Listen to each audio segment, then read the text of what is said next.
श्रीमद् कुंज विहारिणे नमः। श्री स्वामी हरिदास विजयतीर्थराम। भैया, ये जो वृंदावनी रस है ना, प्रेमा भक्ति है अथवा शरणागति, इसका जो रहस्य है, उसके रहस्य का उद्घाटन भगवत प्राप्त संत रसिक जन ही कर सकते हैं।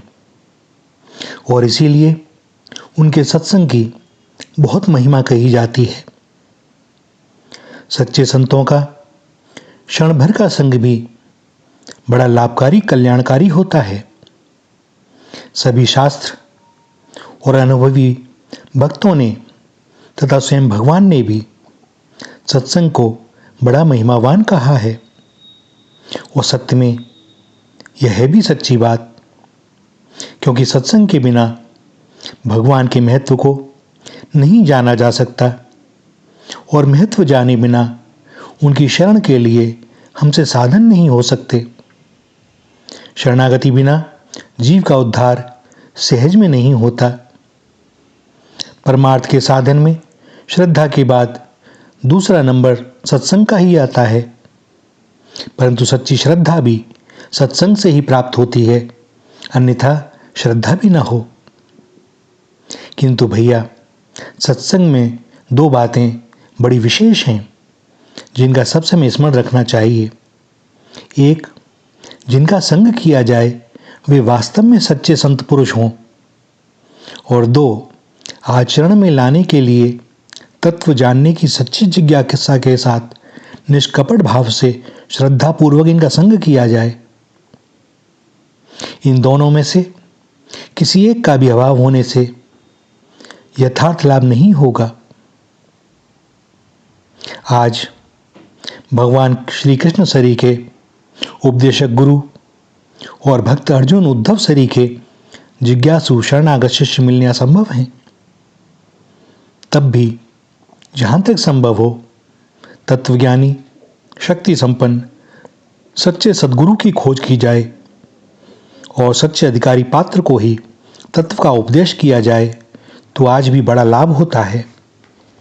भागवत में संत के लक्षण बताते हुए भगवान स्वयं कहते हैं कि जो सब जीवों पर कृपा करता है, किसी से भी द्रोह नहीं करता, जो सुख दुख द्वंद्वों में तितिक्षु है, सत्यव्रती है, शुद्ध चित्त है, समदर्शी है, सबका उपकार करने वाला है, जिसकी बुद्धि कामनाओं से घिरी हुई नहीं है, जो जितेंद्रिय है, कोमल हृदय है, बाहर और भीतर से पवित्र है, जो सर्वस्व भगवान के अर्पण करके अकिंचन हो चुका है, निरपेक्ष है, मिताहारी है, शांतचित्त है, मुझ परमात्मा में स्थिर बुद्धि है, मेरी एकमात्र शरण को प्राप्त है, नित्य मेरे मन में लगा रहता है, मेरी भक्ति में कभी प्रमाद नहीं करता, गंभीर हृदय है, बड़ी से बड़ी विपत्ति प्रतिकूलता में भी जिसका धैर्य छूटता नहीं, जिसने भूख प्यास सुख दुख और जन्म मृत्यु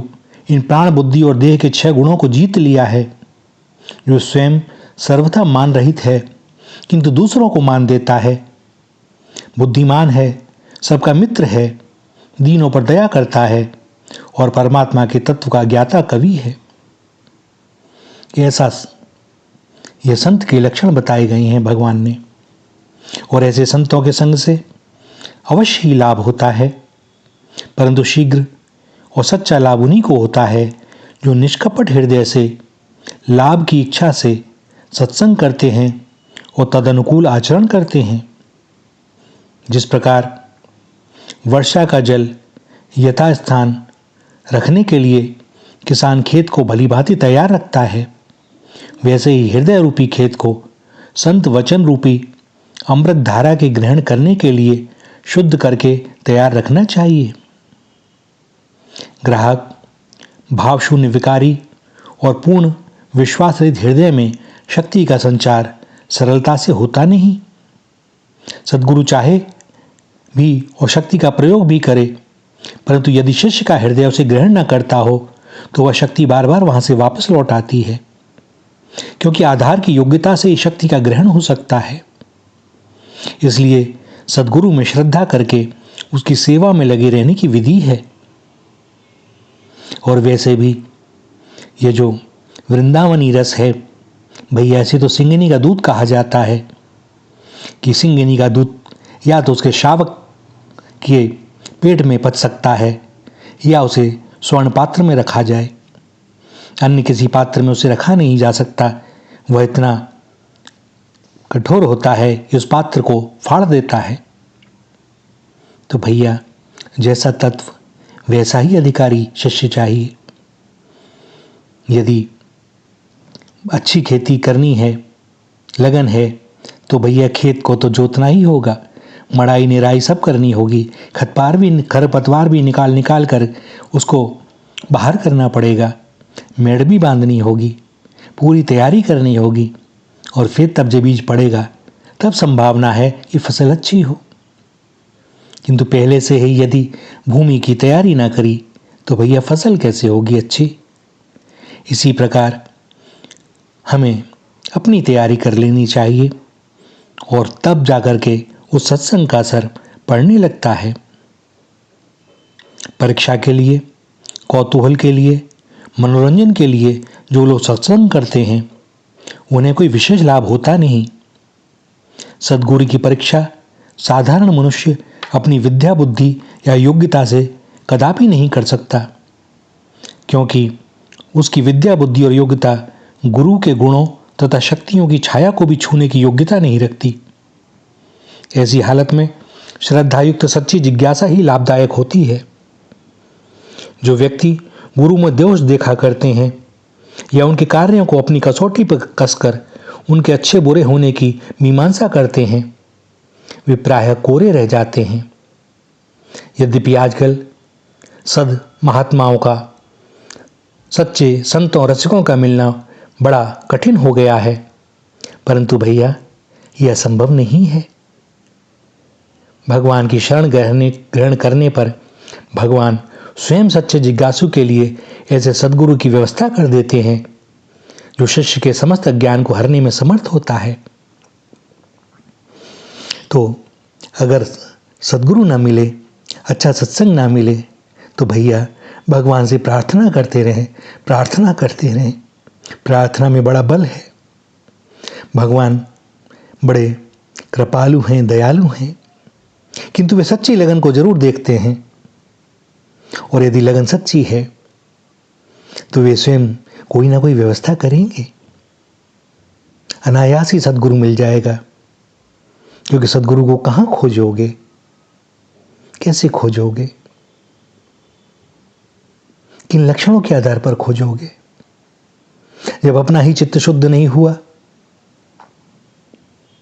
तो कैसे खोजोगे। जैसे अपने आचरण होंगे फिर वैसा ही व्यक्ति सामने मिल जाएगा, भैया उससे तो कल्याण ना होगा।